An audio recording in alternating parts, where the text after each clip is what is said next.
Assalamualaikum warahmatullahi wabarakatuh. Jumpa lagi anak-anakku hari ini dalam episode yang berbeda. Sekalipun kita dalam kondisi pandemi COVID-19, henti-hentinya Ibu mengingatkan kepada kalian semua agar senantiasa menggunakan masker bila keluar rumah, mencuci tangan sesering mungkin, dan menjaga jarak bila berada di luar rumah atau berada di suatu tempat.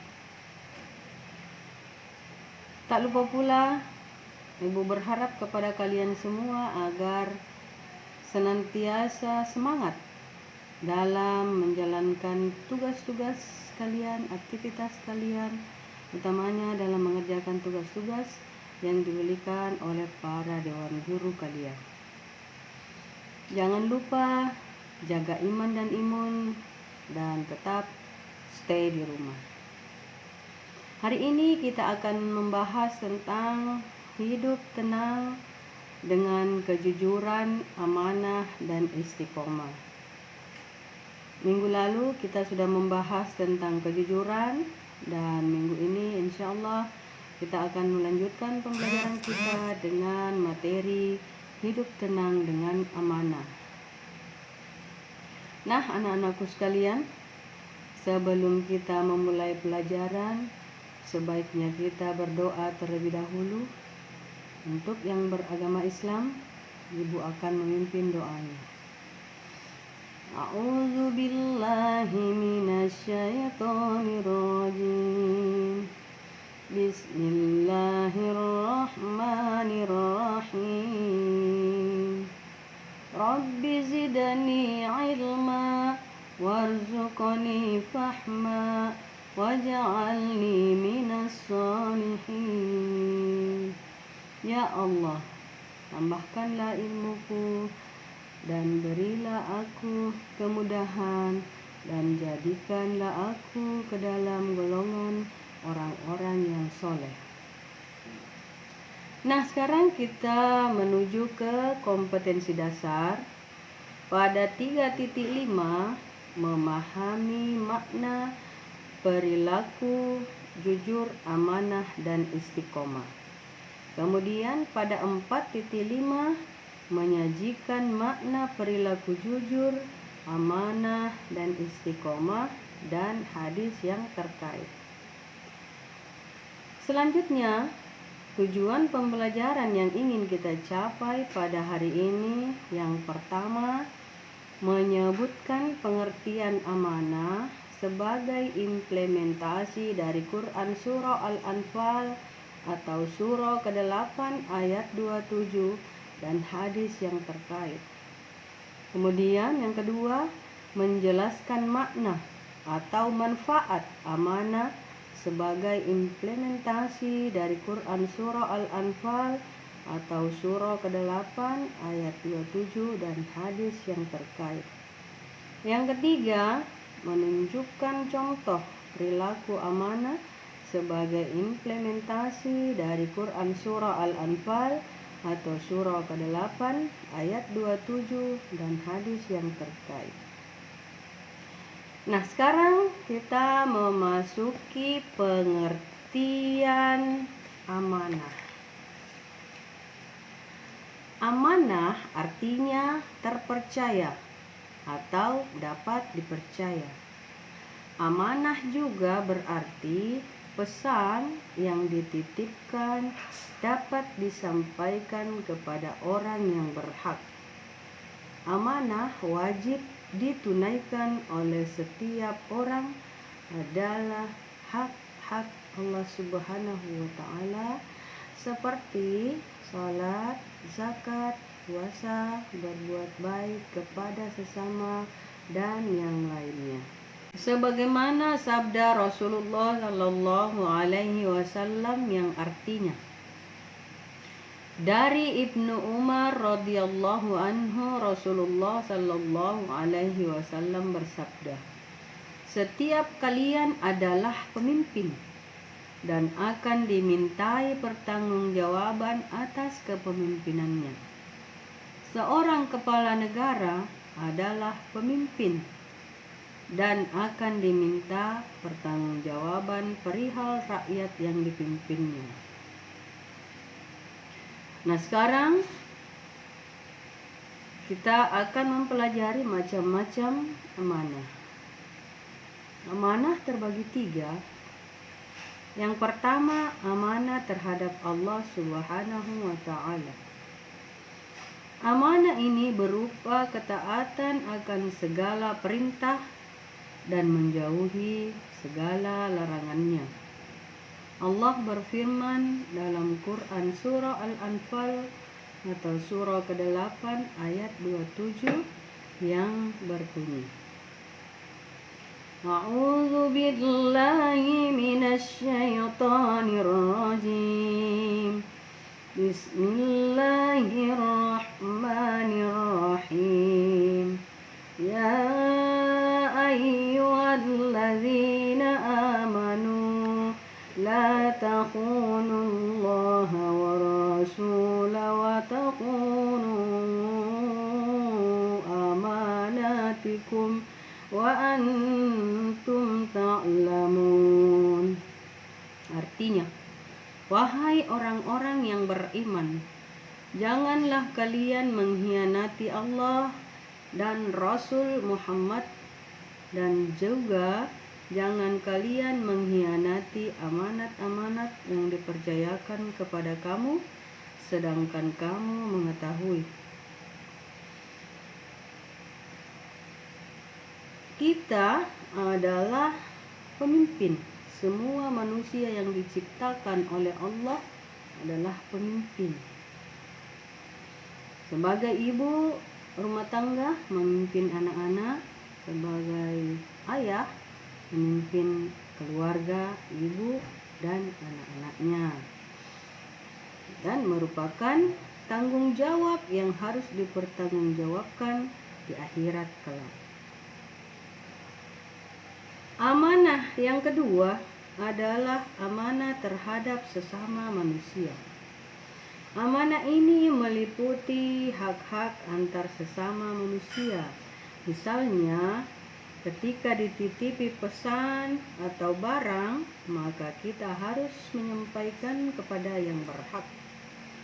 Firman Allah dalam Al-Quran surah An-Nisa atau surah keempat ayat 58. A'udzu billahi minasy syaithanir rajim. Bismillahirrahmanirrahim. Innallaha ya'murukum an tu'addul amanati ila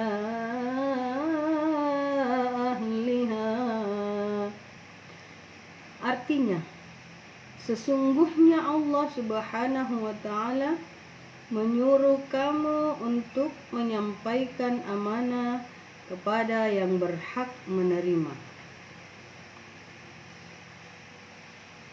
Jadi kalau ada sesuatu, ada pesan, ada surat misalnya kepada teman, kepada guru dari teman, kalau misalkan hari ini tidak bisa ikut belajar, nah itu harus disampaikan, karena hal itu adalah amanah.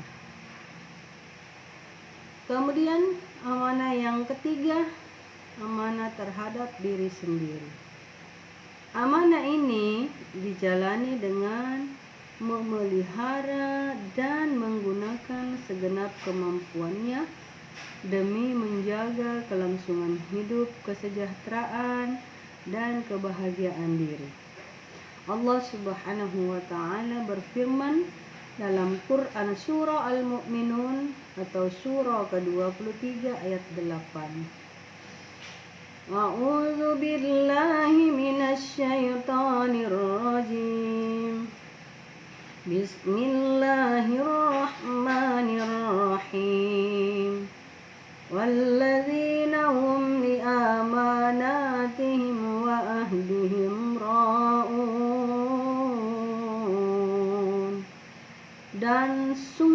beruntung orang yang memelihara amanat-amanat dan janjinya.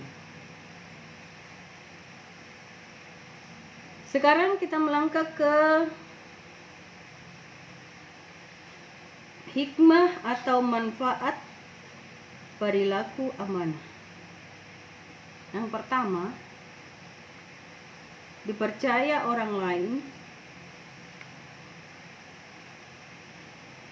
dan sangat berharga dalam menjalin hubungan silaturahmi atau berinteraksi antara sesama manusia. Yang kedua, mendapatkan simpati dari semua pihak, baik kawan maupun lawan. Yang ketiga, hidupnya akan sukses dan dimudahkan oleh Allah Subhanahu wa ta'ala. Yang terakhir, berlaku amanah dalam kehidupan sehari-hari. 1. Menjaga titipan dan mengembalikannya seperti keadaan semula. Apabila kita dititipi sesuatu oleh orang lain, misalnya barang berharga seperti emas, rumah, atau barang-barang lainnya, maka kita harus menjaganya dengan baik. Kemudian yang kedua, menjaga rahasia, baik rahasia pribadi, rahasia keluarga, rahasia organisasi, maupun rahasia negara. Yang ketiga, tidak menyalahgunakan jabatan. Kalau kita diberi jabatan ketua kelas misalnya, kita harus mempertanggungjawabkan semua yang ada di dalam kelas, baik itu perlakuan teman, baik itu keadaan-keadaan yang misalnya kebutuhan kelas, ataukah kegiatan-kegiatan yang ada di dalam kelas. Semua itu sebagai ketua kelas harus bertanggung jawab. Kemudian yang terakhir, memelihara semua nikmat yang telah diberikan oleh Allah Subhanahu wa ta'ala. Misalnya umur, kesehatan, harta benda, ilmu, dan sebagainya. Jadi memelihara umur kita gunakan untuk apa? Umur kita selama kita hidup, kesehatan kita gunakan beribadahkah?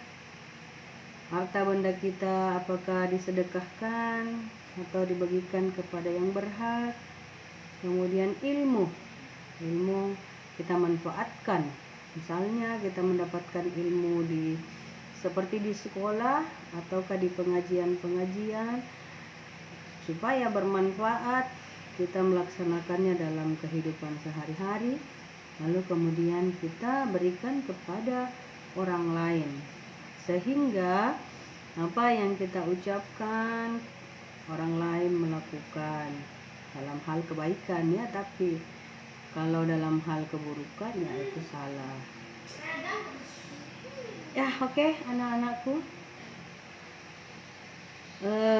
Sebelum Ibu mengakhiri pertemuan kita, Ibu akan memberikan pertanyaan. Yang pertama, jelaskan pengertian amanah.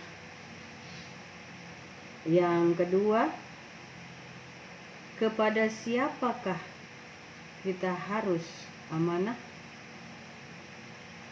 Oke. Sekian pertemuan kita hari ini.